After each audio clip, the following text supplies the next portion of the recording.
माझ्यासाठीच बनलेला game show असं वाटतो। साधारण कुठल्या मालिकेतल्या कलाकारांशी सगळ्यात जास्त बॉन्डिंग वगैरे झालंय का धिंगाणा निमित्त? हे जरा कट करा, पण मी जेवलो बिवलं असं काही नाही ग। मला एक अँकर शोज करतो, म्युझिकली गेम शो, कलाकार येतात, नाचतात, गंमत आहे, लोकांना आवडतं, काकीवाला एलिमेंट ठेवतो आम्ही, कार मिळते भाई, मजा मजा चालले, मध्ये मध्ये स्पॉन्सर असतात, सगळं ना असं आहे ग ते। आता हो दे धिंगाणा तीन। नमस्कार, कलाकट्टामध्ये मी भावना शिंदे तुम्हा सगळ्यांचं मनापासून स्वागत करते। आता होऊ दे धिंगाणाचा तिसरा सीझन आपल्या भेटीला येतोय आणि माझ्यासोबत आहे आपल्या सगळ्यांचा लाडका अभिनेता आणि अँकर सिद्धार्थ जाधव। सिद्धार्थ दादा, खूप खूप स्वागत आहे, कसं आहेस? मी मस्त आहे आणि खूप एक्साइटेड आहे, कारण खरंच आता उद्या धिंगाणा सीझन 3 खूप वेगळी अचिव्हमेंट आहे आमच्या सगळ्यांसाठी, आमच्या टीमसाठी। आणि स्टार प्रॉवर 16 नोव्हेंबरपासून हा शो सुरू होतोय, तिसरा सीझन सुरू होतोय, त्यामुळे आणखीन गंमत आहे। नक्कीच। आणि काय म्हणू आपण, एखाद्या मुलांनी किंवा कोणीही धिंगाणा घातला ना की सगळे ओरडतात की बाबा धिंगाणा घालू नकोस, पण तू एकमेव व्यक्ती आहे ज्याने धिंगाणा घातलेला प्रेक्षकांना आवडतो।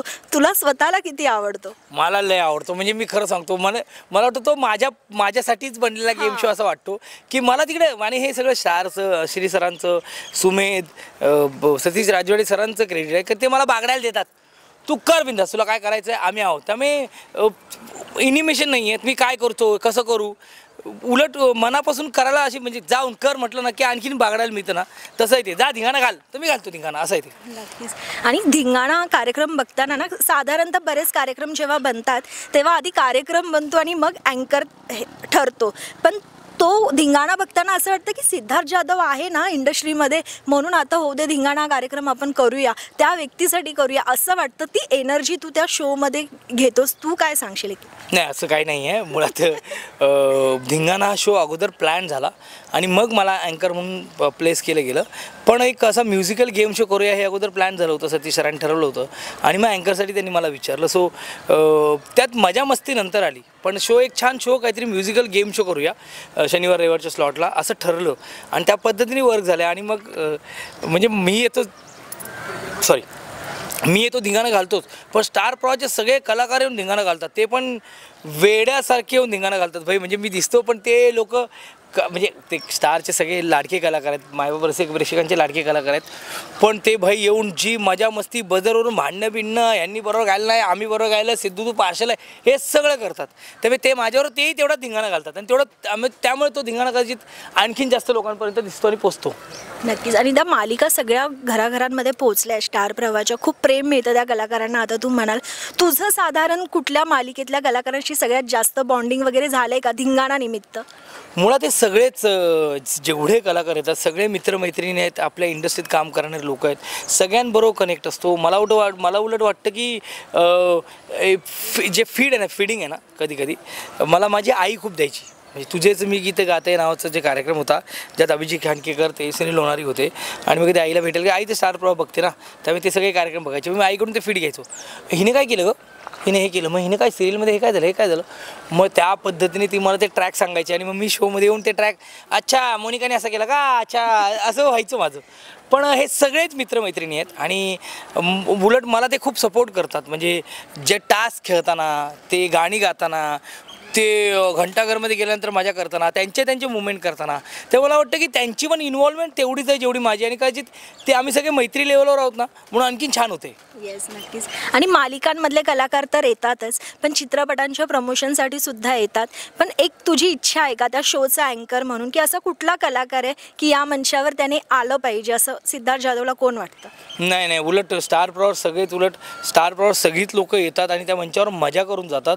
उलट आत्ता तर आम्हाला असं म्हणते की मायबाप सगळे प्रेक्षकांमधले पण स्पर्धक आले पाहिजे असं म्हणतात ते, तर ती स्टारची टीम ते क्रिएटिव्हली विचार करेलच, पण मला असं वाटतं की त्या मंचावर येणारा प्रत्येकजण स्टार आहे, कारण स्टार प्रवाह आहे आणि प्रत्येकाने यावं, जितकी लोक येतील तेवढे गंमत। आणि खूप लोक आलेत, सिनेमा प्रमोशनसाठी आलेत, नाटकाच्या प्रमोशनसाठी आलेत, नाटकाच्या प्रमोशनसाठी आपण हा प्लॅटफॉर्म ओपन करून दिला होता, नाटकाच्या प्रमोशनसाठी लोक आलेली आहेत, स्पेशल मोमेंट म्हणून लोक आलेली आहेत, खूप म्हणजे खूप वेगळ्या पद्धतीने एपिसोड बनत असतात आणि मराठी इंडस्ट्रीतले सगळे दिग्गज लोक ह्या म्युझिकल गेम शोमध्ये भाग घेतात.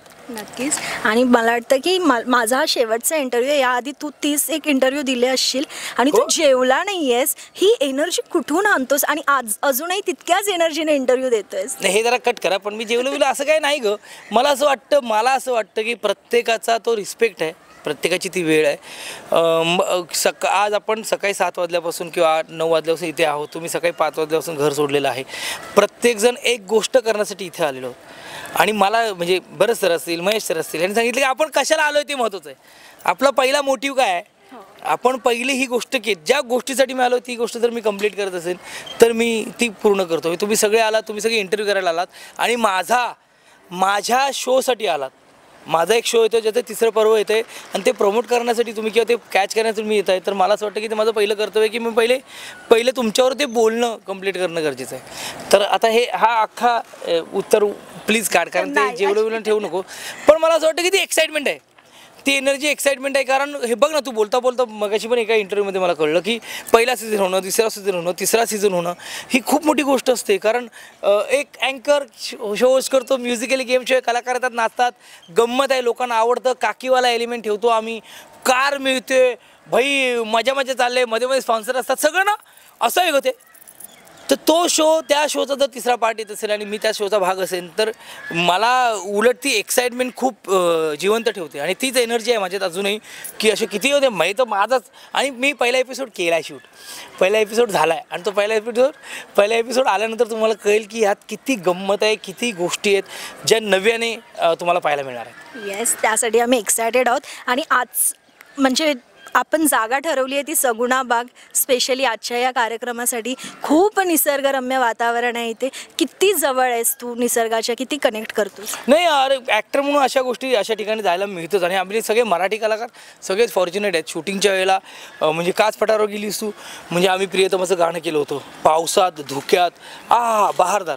मला वाटतं कलाकार म्हणून अशा गोष्टी एक्सप्लोअर करायला मिळतात. आणि आपल्या महाराष्ट्रात अशा खूप छान जागा आहेत. सगुणा बाग ज्या पद्धतीने ते कृषी पर्यटन त्यांनी तयार केलेलं आहे, खूप मस्त वाटतं. अशा वातावरणात आपण येतोच, यायलाच पाहिजे. थोडा वेळ आज माझ्या काय म्हणूया आपल्या धिंगाणाच्या निमित्ताने मला इथे यायला मिळाल्याचा आनंद आहे. येस, आणि तुमच्या निमित्ताने आम्हालाही यायला मिळालं. स्टार प्रवाह. येस, नक्कीच.